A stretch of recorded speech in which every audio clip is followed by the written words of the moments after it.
신명기 32장 1절부터 12절까지 말씀을 한 절씩 교독하겠습니다. 신명기 32장 1절로 12절입니다.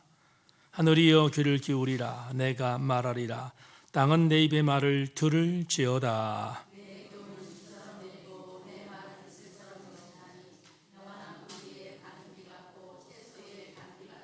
내가 여호와 이름을 전파하리니 너희는 우리 하나님께 위엄을 돌릴지어다.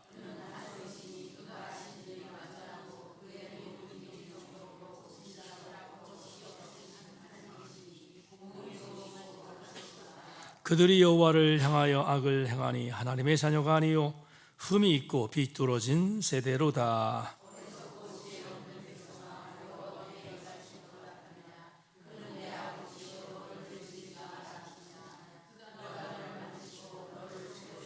옛날을 기억하라. 역대의 연대를 생각하라. 내 아버지에게 물으라. 그가 내게 설명할 것이요 내 어른들에게 물으라. 그들이 내게 말하리로다.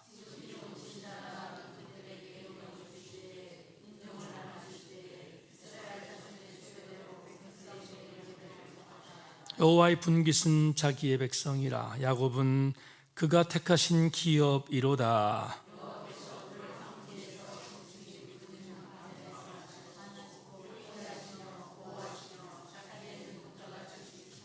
마치 독수리가 자기 보금자리를 어지럽게 하며 자기의 새끼 위에 너풀거리며 그의 날개를 펴서 새끼를 받으며 그의 날개 위에 그것을 엎는 것 같이 여호와께서 홀로 그를 인도하셨.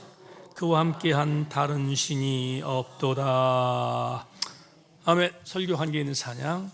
하나님은 너를 지키시는 자. 우리 너무 잘하는 찬양이죠? 이 찬양 한번 찬양하겠습니다. 기도하는 마음으로 말씀 받기 전에 이 찬양 드리겠습니다. 하나님은 너를 지키시는 자.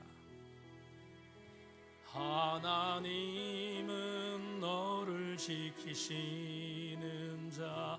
너의 우편에 그늘 되시니 낮의 해와 밤의 달도 너를 해치 못. 다시 한번 하나님은 너를 지키시. 너의 환난을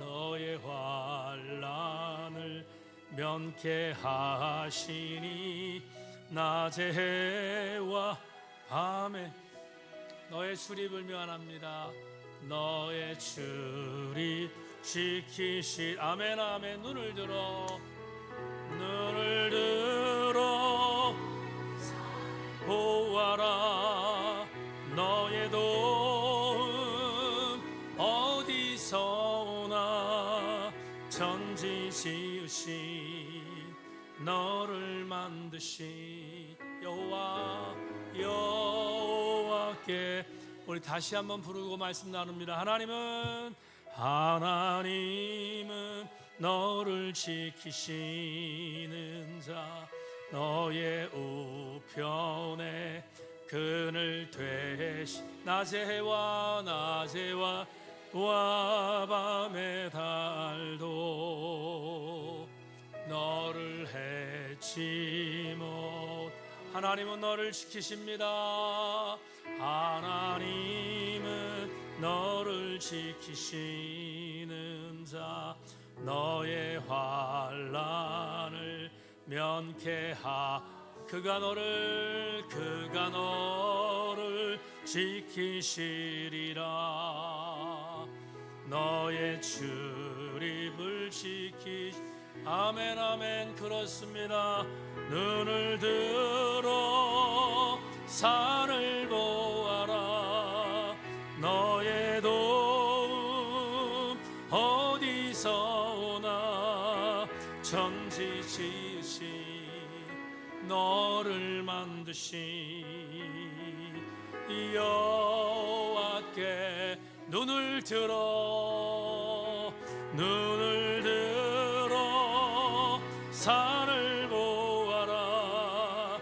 너의 도움 어디서 천지 지으신 너를 만드신 여호와 에로다. 다 같이 가슴으로 아멘. 아멘. 오늘 여러분과 함께 치유가 되었다면 이런 제목 갖고 우리가 읽은 본문을 중심으로서 함께 말씀을 나누겠습니다. 들려지기를 소망합니다. 은혜 받기를 소망합니다. 지난 주일 오후 늦게 아들 내외가 제천에 내려왔습니다. 집사람이 생일이어서 어머니에게, 시어머니에게 효도하겠다고 두 사람이 내려왔습니다. 저는 굉장히 오래간만에 아이들을 만났기 때문에 정말 너무 반가웠습니다. 아주 너무 기뻤습니다. 1박 2일 동안 짧은 시간 있다가 월요일 날 오전에 돌아갔는데 더 기뻤습니다. 왠지 모르게 올 땐 좋았는데 가니까 더 좋은 것은 우리 어르신 권사님들이 말씀하셨던 내용이 정답이구나 하는 생각을 했습니다. 그래서 가능하면 짧게 왔다 갔으면 좋겠다 그런 생각을 하게 됐는데, 제가 나름대로 행복한 것 중에 하나는 제 아들이 같은 길을 걷고 있기 때문인데, 무슨 말인가 하면 대화가 통하기 때문에, 그래서 어떤 때는 굉장히 행복합니다. 제가 뭔가를 이야기해도 알아듣고 아들이 뭔가를 얘기해도 알아듣고, 그래서 그런 소통 관계가 이루어져서 굉장히 좋을 때가 있습니다. 월요일 아침에 어느 아이가 월요일 날은 오후에 출근을 하기 때문에 오전에 함께 일찍 식사를 좀 나눴습니다. 그런데 식사를 나누는데 하루는 잘 있었는데 그 다음 날 아들과 붙었습니다.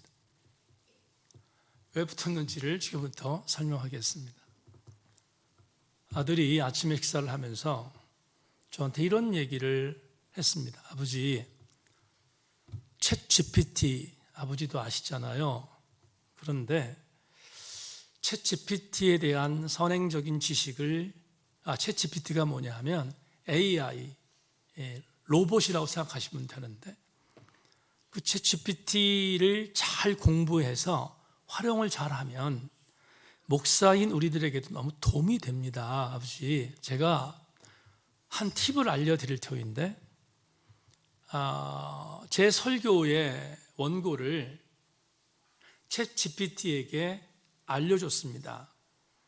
PDF 파일이라고 하는 파일을 만들어서 알려주어서 이렇게 질문을 했대요. GPT야, 내가 설교를 너한테 줬는데 내 설교를 평가해 줬으면 좋겠다. 내 설교를 평가하는데 부족한 부분이 뭔지, 아니면 잘한 부분은 뭔지, 칭찬할 내용이 있으면 칭찬해 주고 부족한 부분이 있으면 평가해 줬으면 좋겠다라고 명령어를 던졌더니 기가 막히게 대답이 나왔다는 거예요.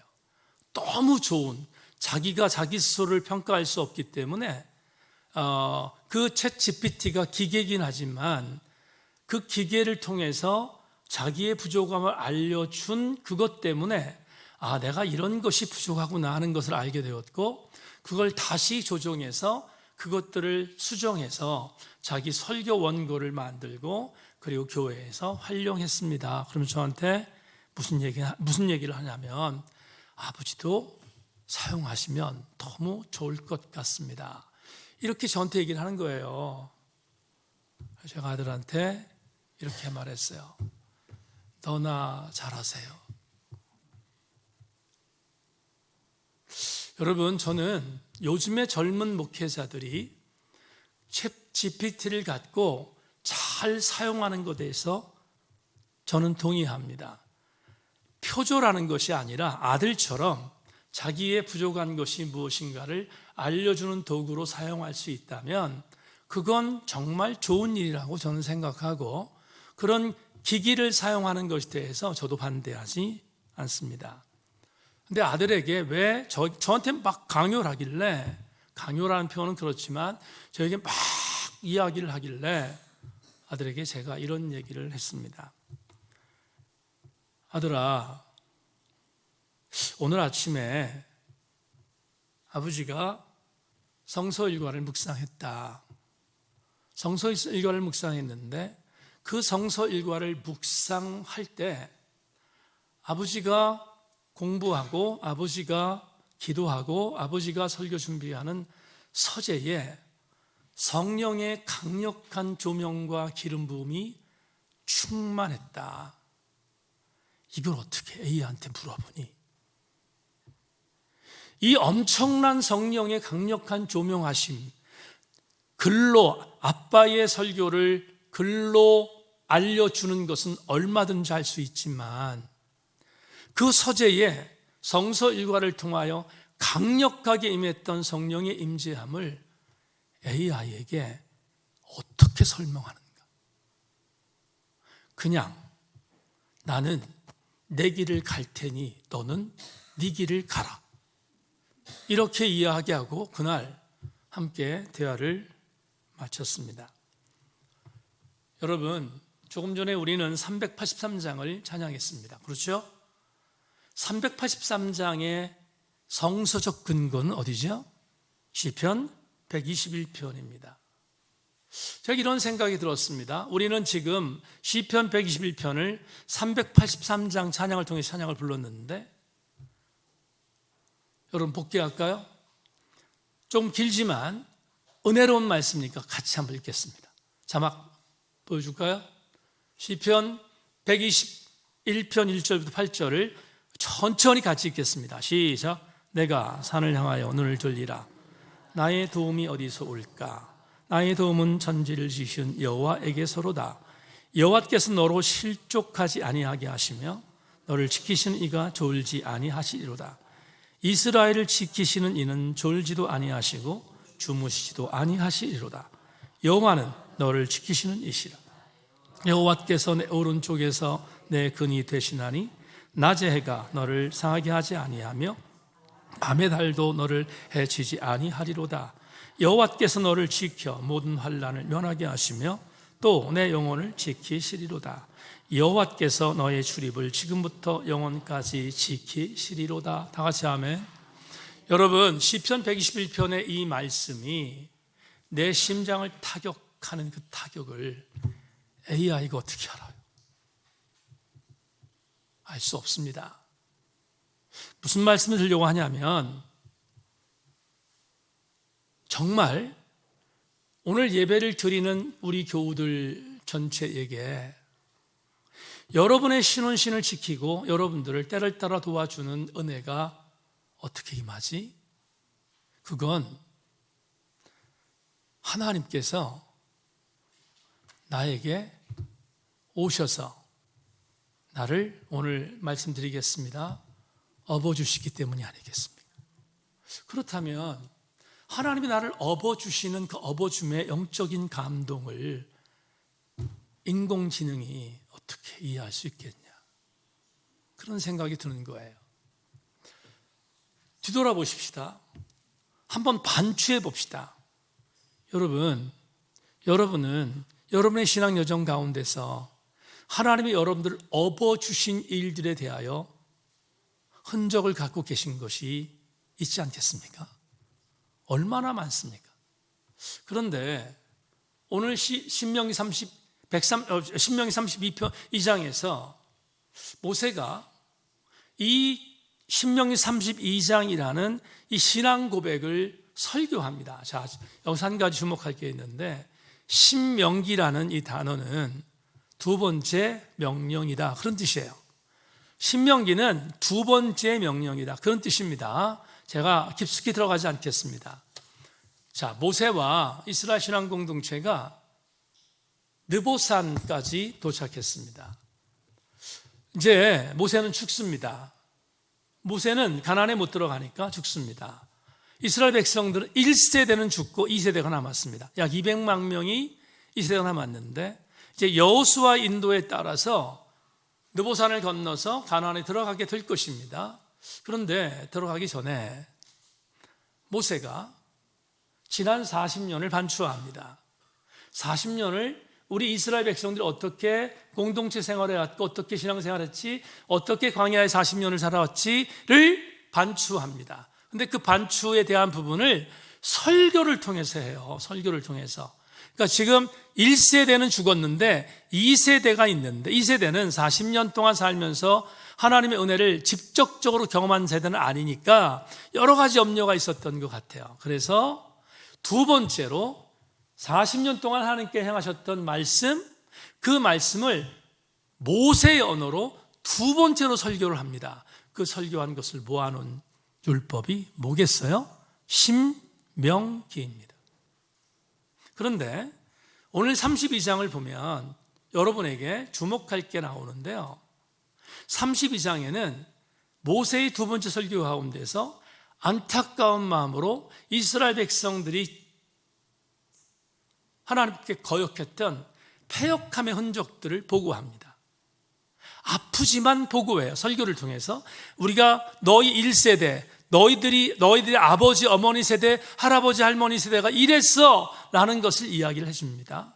그런데 또 한 가지를 얘기해요. 그런데 너희 2세대가 남았다. 어떻게 너희 2세대가 남았는지를 너희들에게 말해준다. 그게 오늘 32장입니다. 자, 그러면 두 가지를 여러분과 말씀을 드리려고 하는데, 먼저 아픈 이야기를 하겠습니다. 어떤 아픈 이야기인가 하면 이스라엘 신앙 공동체가 40년 동안 살면서 어떤 생활을 했는지에 대한 부분들을 고발합니다. 그 고발의 내용이 오늘 본문에 있는데요, 본문 6절을 본문을 보는데 우리가 오늘 함께 볼 본문을 먼저 찾겠습니다. 5절을 보겠습니다. 5절, 다 같이 5절입니다. 우리 회원자매가 잘 정리해 주세요.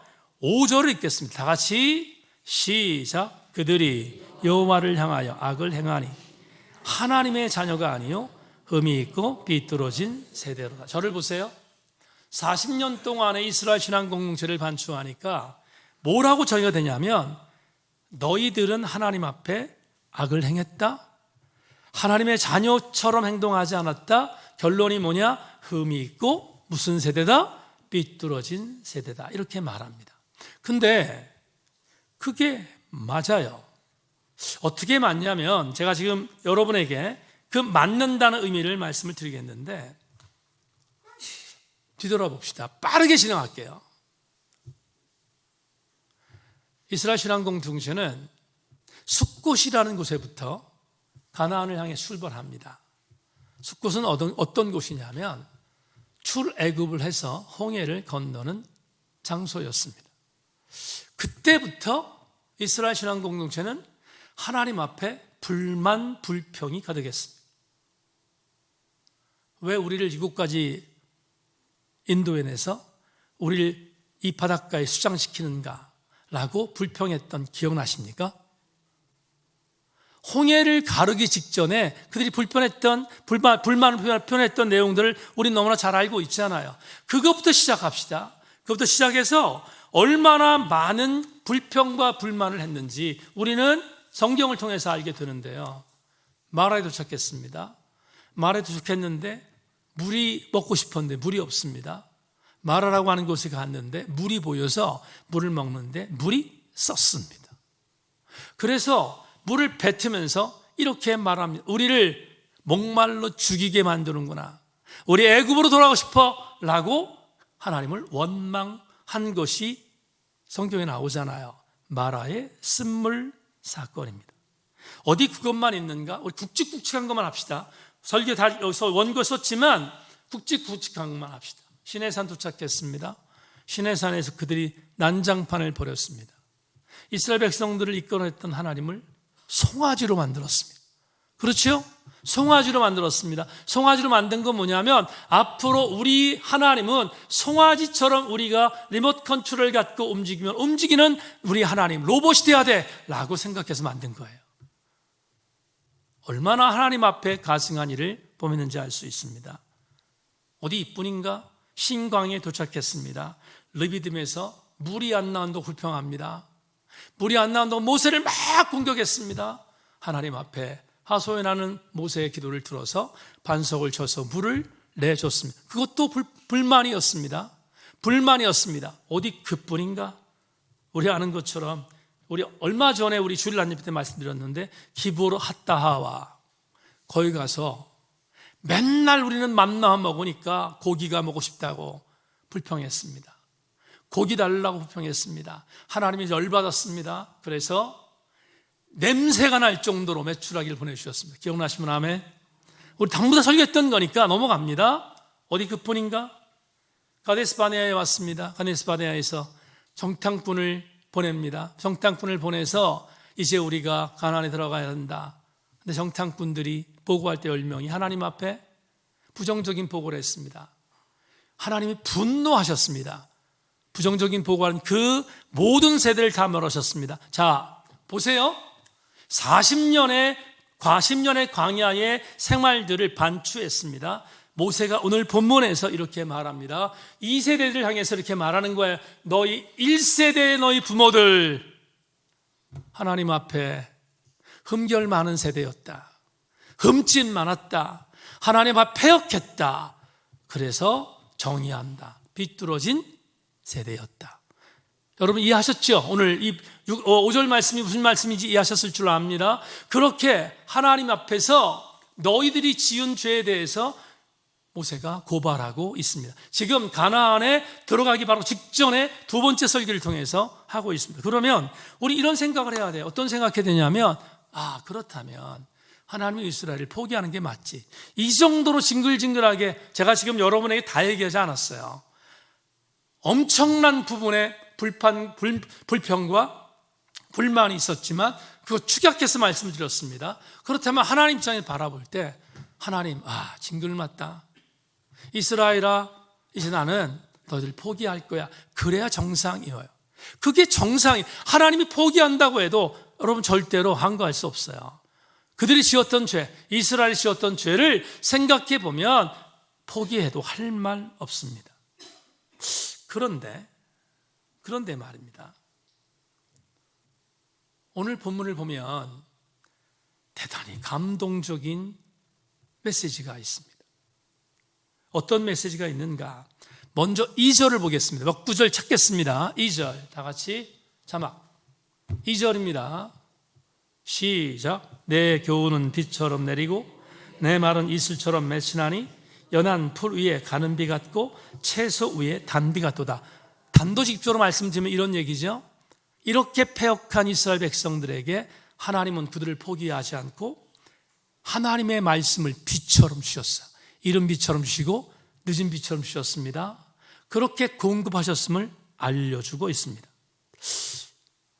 하나님이 왜 그렇게 하셨지? 포기해도 괜찮은데 하나님 왜 그렇게 하셨지? 정답이 있습니다. 6절 보겠습니다. 성경 6절입니다. 이것도 같이 읽겠습니다. 시작. 어리석고 지혜 없는 백성아, 여호와께서 이같이 보답하느냐? 그는 내 아버지이시요 너를 지으신 이가 아니시냐? 그가 너를 만드시고 너를 세우셨도다. 결정타 한 구절 더 보겠습니다. 이어지는 9절부터 12절까지 모세의 고백을 마지막으로 읽겠습니다. 9절부터 12절입니다. 시작. 여호와의 분깃은 자기 백성이라. 야곱은 그가 택하신 기업이로다. 여호와께서 그를 황무지에서 짐승이 부르짖는 광야에서 만나시고 호위하시며 보호하시며 자기의 눈동자가 지키셨도다. 마치 독수리가 자기의 보금자를 어지럽게 하며 자기의 새끼 위에 너풀거리며 그의 날개를 펴서 새끼를 받으며 그의 날개 위에 그것을 엎는 것 같이 여호와께서 그를 인도하셨고 그와 함께한 다른 신이 없었다. 담임 목사 주목합시다. 포기해도 할 말 없는 이스라엘 신앙 공동체를 향해서 그들을 포기하지 않고 붙드셨어요. 그리고 붙드시고 하나님의 일을 하셨어요. 하나님의 일을 하십니다. 하나님의 일이 뭐겠어요? 모세를 통한 설교를 통해서 지금 말하고 있는 게 뭐예요? 하나님이 목적하셨던 가나안 땅까지 이스라엘 백성들을 끝까지 들여보내겠다는 하나님의 일을 하셨어요. 그러면 이런 질문을 합시다. 하나님은 어떻게 이스라엘 백성들을 그렇게 포기하지 않으셨지? 그 이유가 뭐지? 오늘 본문을 보면 제일 첫 번째 이스라엘 신앙 공동체의 실패담을 고발하잖아요. 지금 아까 말씀드린 것처럼 실패담을 고발했잖아. 이 패역한 세대여, 너희들은 내 자녀가 아니야. 너희들은 비뚤어진 세대야 라고 고발하고 있습니다. 고발해요. 그러면 고발하면 거기서 끝나야 되는데 하나님은 그들을 포기하지 않아요. 왜 포기하지 않았을까? 그 이유가 뭘까? 조금 전에 말씀드렸습니다. 여러분, 하나님은 이스라엘의 아버지이십니다. 하나님은 이스라엘을 만드신 분입니다. 하나님은 이스라엘을 지키시는 분입니다. 그러니까 하나님은 포기할 수 없었습니다. 뿐만 아니라 포기하지 않은 정도가 아니고 아까 말씀드렸던 여러분 오늘 9절부터 12절 말씀에 보니까 가장 강력한 은혜의 구절이 나와요. 어미가 새끼를 업는 것처럼 하나님은 이스라엘을 업고 가셨다. 이렇게 표현하면 어떨까요? 여러분 지난 고난주간 시작한 월요일부터 오늘 정은영 집사님, 제가 정 집사님 오늘 기도하라고 한 것은 김웅 집사가 오늘 안 나왔기 때문에 대탓지라고 한 것이 아니에요. 여기서 오늘 정은정 집사를 기도시켜라 이렇게 명령하셔서 시켰어. 정 집사 아멘. 그런데 정 집사 기도 통해서 느껴진 감동이 뭔가 지난 일주일 동안 고난주간을 통해서 우리 모든 성도들을 이 장소로 초청하신 것은 여러분 하나님 특별한 배려가 아니겠습니까? 오늘 안성에서 목회하는 천안 목사님한테 전화가 왔어요. 제가 형님 고난주간 사역이 있는데 부흥회가 있습니다. 말씀 집회가 있는데 형님 기도해 주세요. 그런데 보통 오늘 전화한 이유가 보통 요새 집회가 수요일 저녁에 끝나잖아요. 저녁에 끝나서 그래서 끝났을 거 생각하고 오늘 매제가 수고했다고 격려하려고 전화하신 것 같아요. 전화했다고 그렇게 얘기하는데 제가 그랬어요. 형님 아직 안 끝났어요. 토요일까지 합니다. 그랬더니 저한테 뭐라 그러는지 아세요? 형님이 이래요. 그 교회 제정신이 아닌 거 아니냐? 토요일까지 집회하는 교회 어디 있냐? 이렇게 얘기하는 거예요. 근데 마지막에 이렇게 말해. 참 부럽다. 이럴 때 아멘 해주면 참 좋을 텐데. 여러분, 하나님이 여러분들 이곳 시청한 이유는 배려 아니겠습니까? 여러분, 하나님께서 여러분에게 주신 특권 아니겠습니까? 그러니까 하나님의 교회에 지금 이런 아름다운 성회를 만들었는데 오늘 본문과 적용하는 거예요. 우리 주님이 우리가 완벽하니까 우리가 정말로 자랑스럽고 우리가 정말로 사랑스러운 자녀라서 하나님이 우리를 이곳에 초청해서 그래서 너 정말 잘한다 업어주고 그랬는가? 아무리 생각해봐도 그렇지 않아요. 그렇지 않다고. 이 목사를 봐도 그렇지가 않다니까? 그러면 하나님께서 오늘 우리에게 왜 이런 성회를 만들고 이곳에 우리를 초청하셨는가? 업어주시기 위함이 아니겠습니까? 우리는 부족하지만 업어주시기 위하여 주님이 우리를 이곳에 인도하신 놀라운 은혜가. 그러니까 오늘 정 집사님 기도한 내용이 같이 맞아떨어지는 건데 저는 오늘 두 가지 레마를 준비했는데 두 번째 레마를 여러분들에게 오늘 레마로 전하고 싶은데요. 우리가 치유를 받았다. 오늘 설교 제목이 치유가 되었다면 그러면 치유가 되었다는 그 증거는 뭐냐? 이걸 믿는 거예요. 이걸 믿는 사람이 치유됐다는 거예요. 뭐냐 하면 우리는 실패한 이스라엘과 다르지 않아요. 우린 실패한 이스라엘과 별로 다르지 아니하는 우리의 영적인 흔적들이 있어요. 부인할 수 없습니다. 누구도 예외 없이. 그런데 하나님이 그런 나를, 두 번째 레마, 혜원아, 그런 나를 오늘 이곳에 초청하신 이유는, 우리를 치유하셨던 하나님께서 우리 이곳으로 부르신 이유는 오늘도 여러분들을 치유하신 뒤에 만들어 가시기 위함임을 믿으시기를 주의 이름으로 축원합니다. 만들어 가시기 위함이다. 아직도 현재 진행입니다. 오늘 2절 말씀이 가슴에 있습니다. 2절 본문이 신명기 32장 2절에서 이렇게 말합니다. 내 교훈은 비처럼 내리고 내 말은 이슬처럼 맺히나니 연한 풀 위에 가는 비 같고 채소 위에 단비 같도다. 하나님께서 이번 말씀 사경을 통하여 하나님의 교훈을 우리에게 비처럼 내리고 이슬처럼 맺어지도록 만들기와 이곳에 우리를 초청하신 줄로 믿습니다. 그러니 치유받은 우리들은 어떤 자존심을 가져야 합니까? 하나님은 나를 포기하지 않고 오늘도 만들어가고 있는 하나님의 자녀로 인정하시고 있구나에 감사해야 되지 않겠습니까? 저 여러분들이 바로 이런 은혜를 다시 한번 경험하는 것입니다. 9절, 10절, 11절, 12절에서 모세는 2세대를 향하여 아버지 세대였던 1세대가 실패했던 그 실패를 반추하면서 거울 삼아서 오늘 9절부터 12절에서 다시 이 세대들을 향하여 가나안에 들어갈 그들을 향해서 이렇게 선포한 거예요. 여호와의 분깃은 자기의 백성이라 야곱은 그가 택하신 기업이로다. 여호와께서 그를 황무지에서 짐승이 부르짖는 광야에서 만나시고 호위하시며 보호하시며 자기의 눈동자가 씻기셨도다. 마치 독수리가 자기의 복음자를 어지럽게 하며 자기의 새끼에 너풀거리며 그의 날개를 펴서 새끼를 받으며 그의 날개 위에 그를 엎는 것 같이 여호와께서 홀로 그를 인도하셨고 그와 함께한 다른 신이 없었도다. 오늘 이 자리에 나오신 사랑하는 교우 여러분, 하나님이 여러분을 업어주시는 것에 대해 감사하기를 소망합니다. 업어주시는 그것 때문에 오늘 우리가 그리스도인으로 여기에 있다는 것이 얼마나 큰 감사인지 모릅니다. 저는 하루에도 정말로 수백 번, 특별히 아침 묵상할 때 하나님이 저를 업어주시는 일들을 얼마나 많이 경험한지 모릅니다. 오늘 아침에도 그랬어요. 오늘 아침에도 하나님이 저를 업어주시는 그 은혜를 경험했어요. 하나님은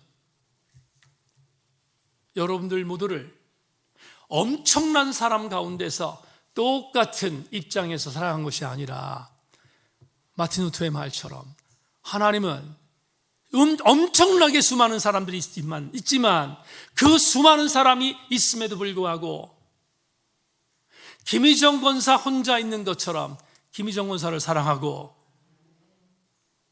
최민수 쌤 잘 나왔어요. 수업 중인데 또 말씀 생각하면서 잘 나왔어요.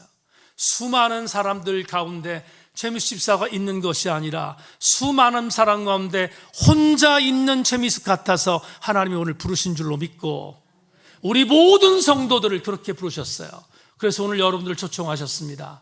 그리고 치유받았으니까 사랑하는 아들 딸들아 명심해라. 나는 너희들을 업고 가고 있다 라고 말씀하고 있습니다. 힘들고 어려울 때가 있습니다. 정말 지치고 지쳐서 포기하고 싶을 때가 얼마나 많은지 모릅니다. 하나님은 포기하지 않지만 내가 포기하고 싶을 때가 너무나 많습니다. 저는 지난 평생의 목회 여정 가운데서 목회를 정말로 포기할까? 그랬던 두 번의 위기가 있었습니다. 두 번의 위기가. 두 번째 위기는 말씀드리지 않겠습니다. 여러분들 이미 다 알고 계실 걸로 생각해서. 근데 첫 번째 위기 때 이런 일이 있었습니다. 파주에 가서 목회를 하는데 강지숙 목사의 고향교회로 부임받고 7년을 사역했는데 그 교회를 갔더니 지금은 파주가 땅값도 정말 많이 비싸고 좋은 아파트 많이 생기고 그렇다는 얘기를 들었습니다. 근데 그때 제가 부임할 때만 하더라도 파주는 빚쟁이들이 몰려와 사는 곳, 인생에 있어서 막장의 어떤 현장에 다다른 사람들이 도피해 사는 곳이 파주였습니다. 제가 목회했던 소단위 읍은 더더욱 그랬습니다. 부임해서 갔는데 작년 가정이, 제가 처음으로 왔을 때 작년 가정이 또 5가정이 있었습니다. 5가정. 지금도 돌아보면 정말 생각할 수 없는 그런 대책 없는 가정들이었습니다. 어떻게 해석을 해야 되지? 정상적인 가정이 없었습니다. 그러니 상처가 너무 많다 보니 교회에서 이리 쿵 저리 쿵 막 쿵쿵하는 그런 신자들이 5가정이 있었습니다. 목회를 했는데 한 2, 3년 지나고 나니까 더 이상 제가 목회를 할 수가 없을 정도로 지쳤습니다. 이들을 데리고 어떻게 목회를 하지? 이들을 데리고 어떻게 사역하지? 하나님 앞에 두 손 들기로 결심했습니다. 하나님, 저를 다른 교회로 옮기시든지 아니면 제가 목회를 그만두든지 둘 중에 하나 하겠습니다. 지금도 기억이 생생한데 제 딴에는 굉장히 비장한 마음을 갖고 지금 경기도 하남에 있는 중앙성결교회에 기도원에 올라갔습니다. 올라가서 다른 기도 안 했습니다. 하나님이 허락하시면 목회를 그만두겠습니다. 근데 하나님이 허락하시지 않으면 다른 교회로 옮겨주십시오. 그 2가지 기도 때문에 올라갔습니다. 그 당시에 교회 선지자들한테 굉장히 미안한 얘기였지만 저는 그게 제 살 길이었으니까 그런 생각을 갖고 올라가서 기도했습니다. 그런데 응답이 없는 거예요.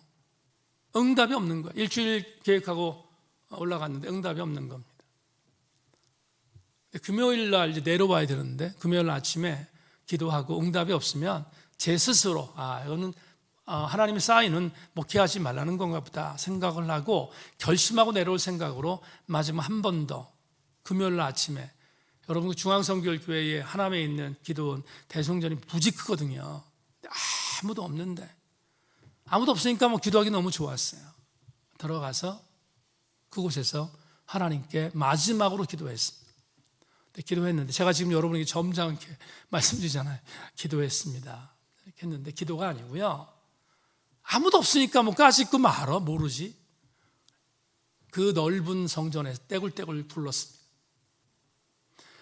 하나님 좀 알려주십시오. 떼굴떼굴 불렀습니다.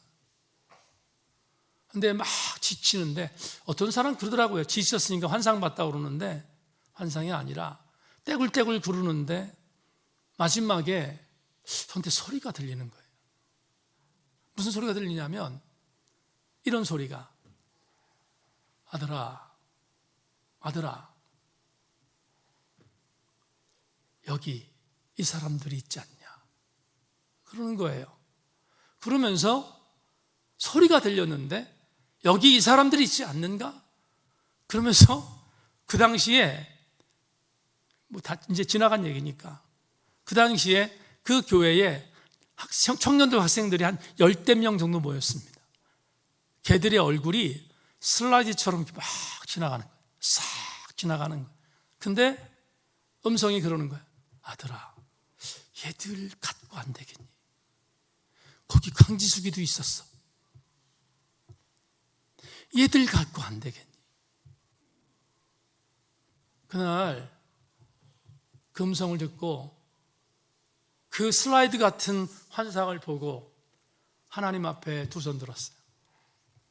두 손 들고 하나님이 알려주셨으니까 정말 미안한 얘기지만 작년 신자들 목회를 포기했어요. 그리고 청년 학생 사역을 그때부터 시작했어요. 7년 동안 정말 아름다운 교회를 만들었고 그리고 청년들은 지금도 목사가 돼서 사모가 돼서 사역하고 있는 하나님의 사람들이 그 교회를 통해서 양육되었어요.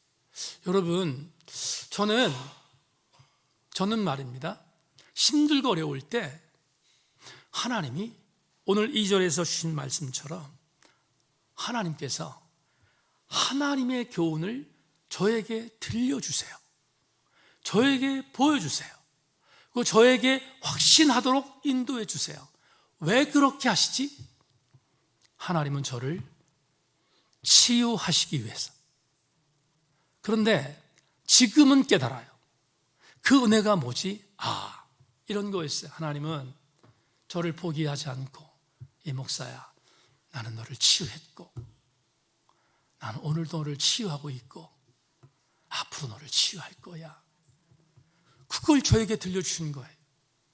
그 은혜가 잊어지지 않는 거예요. 그래서 잊어지지 않는 그 은혜 때문에 목양 현장에서 지치고 지쳐도 일어설 수 있었어요.